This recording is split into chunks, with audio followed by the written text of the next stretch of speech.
Hi everybody, Dacob here. Welcome back to the Fashion Bunker.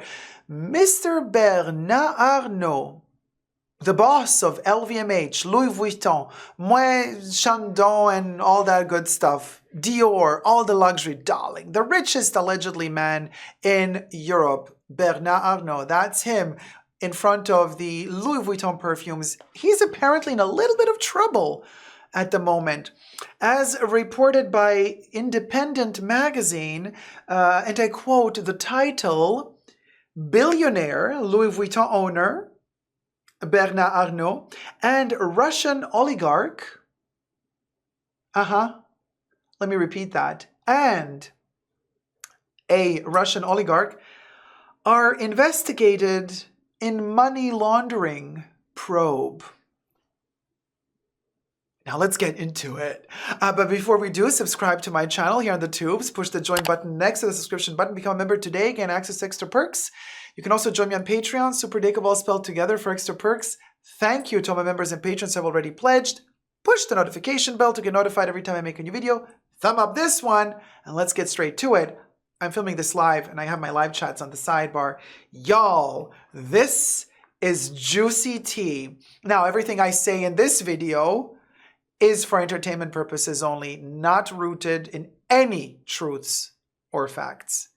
Everything is alleged and just my opinion. Okay? Just to be very clear. So according to this article, Mr. Bernard Arnault is being investigated over his links to a Russian oligarch. Ooh. OMG, I'm just like cooling myself down with my Louis Vuitton notebook cover. This is something else, honey. And prosecutors are involved. Parisian prosecutors are involved. And they're investigating, listen to this, financial transactions involving the French tycoon, Mr. Bernard, this little nifty little fella, and the world's second richest man, well, as of now, right after Elon Musk. And one doth ask oneself, how is Elon Musk still on that list after all the shenanigans?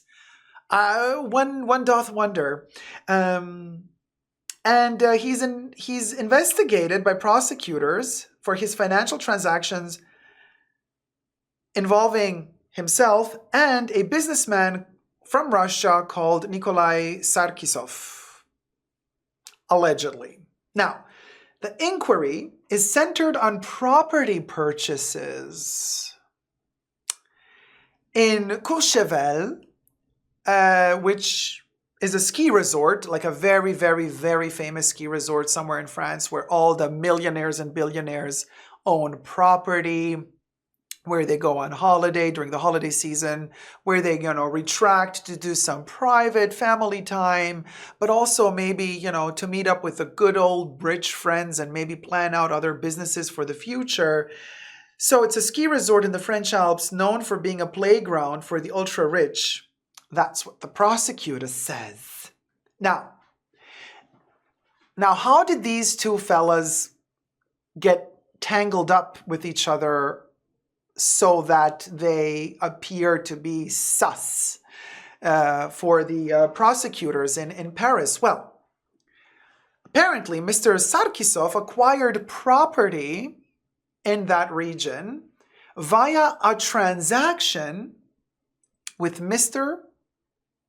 Bernard Arnault, allegedly, through one of his companies that had apparently provided a loan, according to French newspaper Le Monde, citing the TRACFIN or TRACFIN Financial Intelligence Unit. So, are we saying that the Russian oligarch could not purchase the property because of all the situation with Russia and yada, yada, yada, whatever's going on? So money was apparently funded, allegedly, loans were given allegedly, and then properties were purchased allegedly. It said that the 50-year-old Russian billionaire had acquired 14 housing units from a single seller in 2018. So that's before the Ukraine situation, for 16 million euro, which the Independent translates into 13.9 million British pounds. In a very complicated and complex deal, they say, involving companies based in France, Cyprus, and Luxembourg. Now, Luxembourg is famous for, you know what I mean? Stuff like this. Now, Tracfin, part of the French justice system, has focused on combating money laundering. They have yet to determine whether any crime had been committed. This is all speculation, right? A source close to the investigation said. But Le Monde cited somebody very close to Mr. Bernard Arnault as allegedly saying the transaction had been carried out in full respect of French law. They're giving him the benefit of the doubt. So and they also say, you know, family lore, Mr. Arnault has a special connection to Courchevel because he learned to ski there when he was a kid. He owns a mansion there. He owns a luxury hotel in that area. He's very connected to that place. What does that have to do with anything? But anyway, so they're saying like he's a good fella. He owns a lot of property there because, you know, it's his childhood place where he learned to ski with other rich people. And Mr. Arnault's spokesperson declined to comment, as did LVMH when contacted by journalists. And Mr. Sarkisov's Rezo Garantia insurance company in Moscow could not be immediately reached for comment either. Interesting.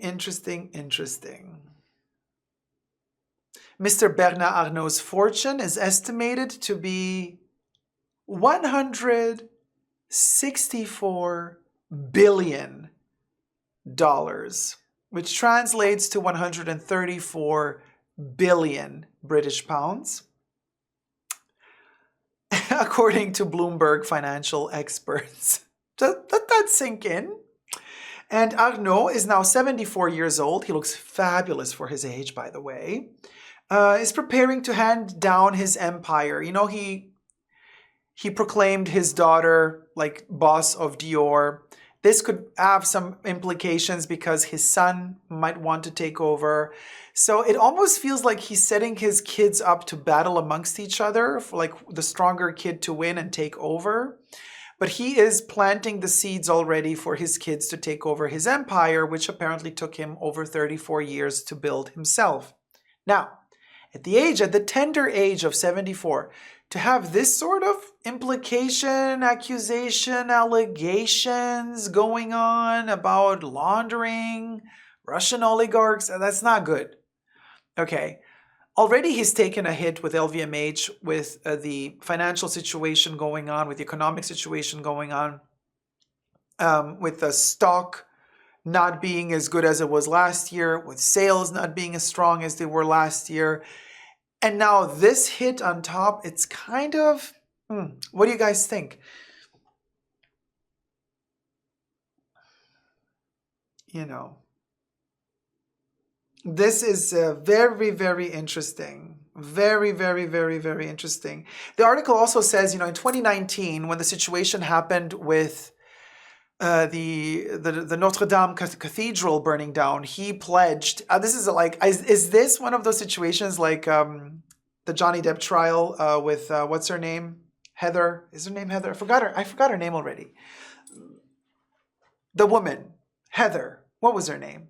Oh, I can't remember. Stung by a bee, poked in a knee, sat on a tree. Amber Heard. Thank you, Debbie. Amber Heard.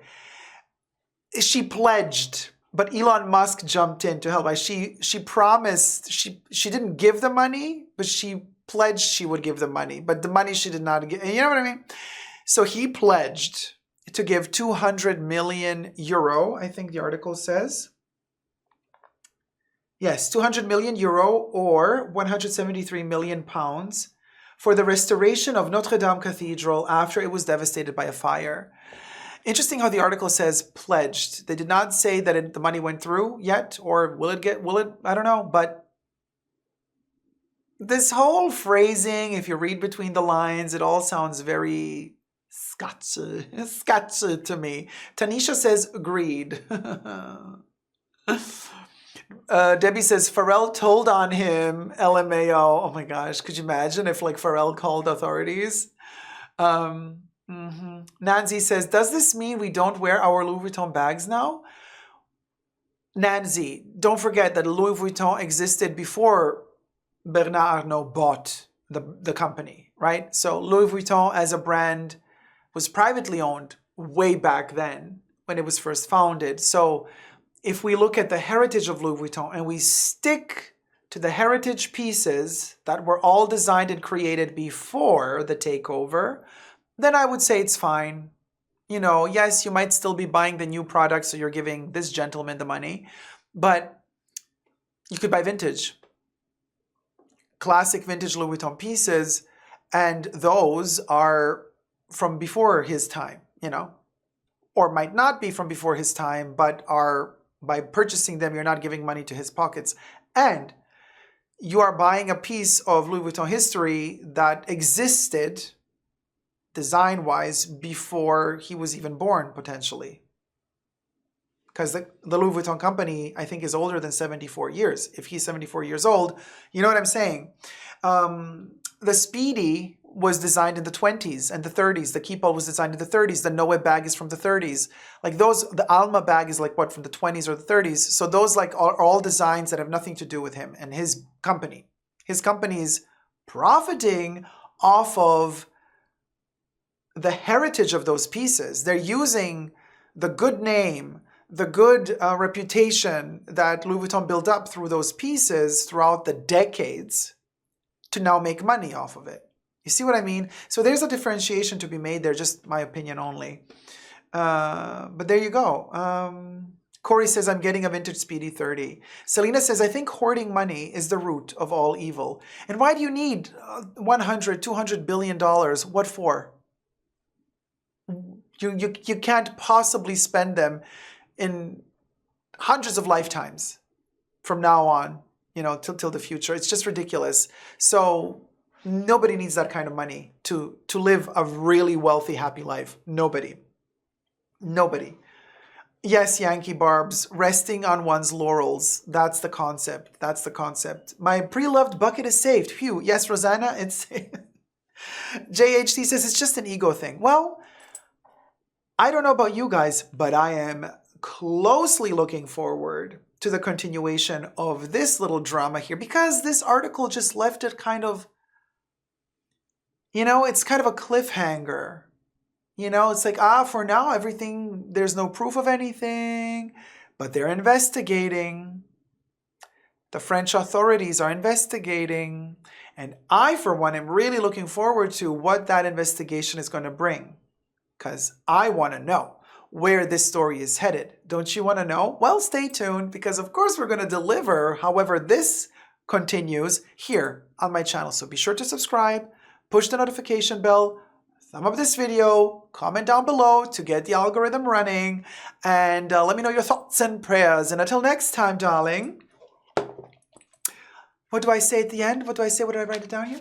Ah, yes. Never give up on love. Bye.